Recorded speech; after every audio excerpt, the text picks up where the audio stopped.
তৃতীয় পৰ্যায়ৰ নিৰ্বাচনৰ প্ৰাক মুহূৰ্তত কংগ্ৰেছৰ বাবে আৰু এটা বেয়া খবৰ। কংগ্ৰেছৰ কেইবাজনো বিধায়কে ইতিমধ্যে বিজেপিৰ সৈতে যোগাযোগ কৰাৰ পিছত এইবাৰ কংগ্ৰেছৰ নিলম্বিত বিধায়ক ছিদ্দিক আহমেদে মুকলিভাৱে বিজেপি সমৰ্থিত প্ৰাৰ্থীৰ হৈ প্ৰচাৰ চলাইছে।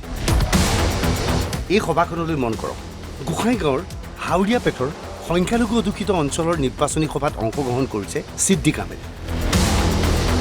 ছিদ্দিক আহমেদ কংগ্ৰেছৰ নিলম্বিত বিধায়ক, কিন্তু মন্ত্ৰী অশোক সিংহালৰ সৈতে একেলগে মঞ্চত বহি নিৰ্বাচনী প্ৰচাৰ অভিযানত অংশগ্ৰহণ কৰিছে ছিদ্দিক আহমেদ।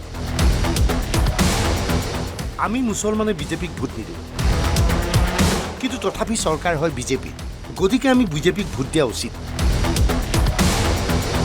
কুকুৰাঝাৰৰ নিৰ্বাচনী সভাত কংগ্ৰেছৰ নিলম্বিত বিধায়ক ছিদ্দিক আহমেদ।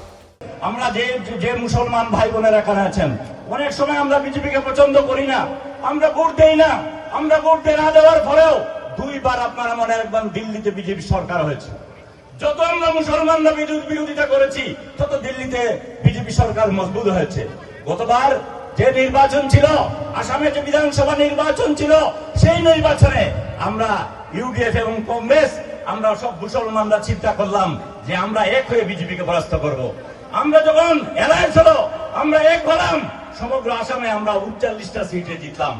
আর বিজেপি 38টা সিট পেয়ে হেমন্ত বিশ্ব শর্মার নেতৃত্বে আসামের সরকার গঠন করলো। তাহলে কি বুঝতে হবে, আমরা সর্বশক্তি প্রয়োগ করেই তো আমরা বিজেপিকে হারাতে পারলাম না। আমরা তো আমাদের যদি উন্নয়ন যদি দেখতে হয়, যত আমরা বিজেপির বিরোধিতা করব তত বিজেপি মজবুত হবে এবং আমরা ততই পিছিয়ে যাব। ছিদ্দিক আহমেদৰ চাঞ্চল্যকৰ ঘোষণা, নিৰ্বাচনৰ পাছত কংগ্ৰেছৰ 6-7জন বিধায়কে বিজেপিত যোগদান কৰিব। মাননীয় মুখ্যমন্ত্রী হেমন্ত বিশ্ব শর্মার সাথে অনেক বিধায়করা চলে আসতেন, আর এই নির্বাচনের পর আরো 7-8জন বিধায়ক আজকে তারা হেমন্ত বিশ্ব শর্মার নেতৃত্বকে তারা সাপোর্ট করে তারা বিজেপিতে যোগদান করবেন। সুতরাং আপনাদেরকে আমি অনুরোধ করছি, আপনাদের সাহায্য অনুরোধ করছি, এই অঞ্চলের যখন দুঃখ ছিল, দুর্দশা ছিল, সেই সময় আপনাদের পাশে ছিলাম। আজ আপনাদেরকে অনুরোধ করতে এসেছি, আপনারা ভুল পথে, আপনারা বেপথে যাবেন না।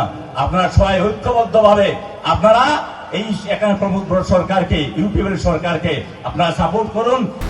এই সভাত বিপিএফৰ বিৰুদ্ধে নিৰ্বাচনী প্ৰচাৰ চলাই ছিদ্দিক আহমেদে। ছিদ্দিক আহমেদে ইউপিপিএলৰ প্ৰাৰ্থী ইউপিপিএলৰ সপক্ষে ভোটদান কৰিবলৈ আহ্বান জনায়। জমিনের পাট্টা দেবেন হাগ্রামা মহিলারই, এখানে সরকারে নেই, উনি কিভাবে দিবেন? উনি কোন দলে আছেন আপনারা বলতে পারবেন? হাগ্রামা মহিলাকে আপনারা জিজ্ঞেস করবেন যে আপনি কোন দলে আছেন, উনি পুরো দলের কথা বলতে পারবেন না। আজকে এখান থেকে যদি আপনারা হাগ্রামা মহিলার এই নেতৃত্বে এখান থেকে যদি এমপি নির্বাচিত করেন, সেই এমপি দিল্লিতে গিয়ে আপনাদের হয়ে কি কাজ করবেন? কোথায় যাবেন? কার সাথে থাকবেন? উনি কারোর সাথে থাকতে পারবেন না।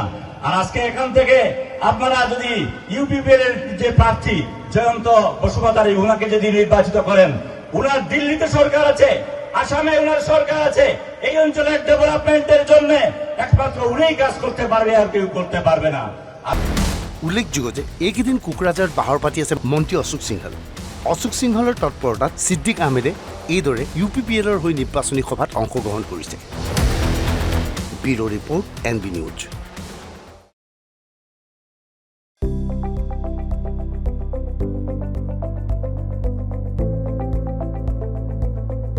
NB নিউজ, সহজ সৰল ভাষাত নৱভাৰতৰ কথা।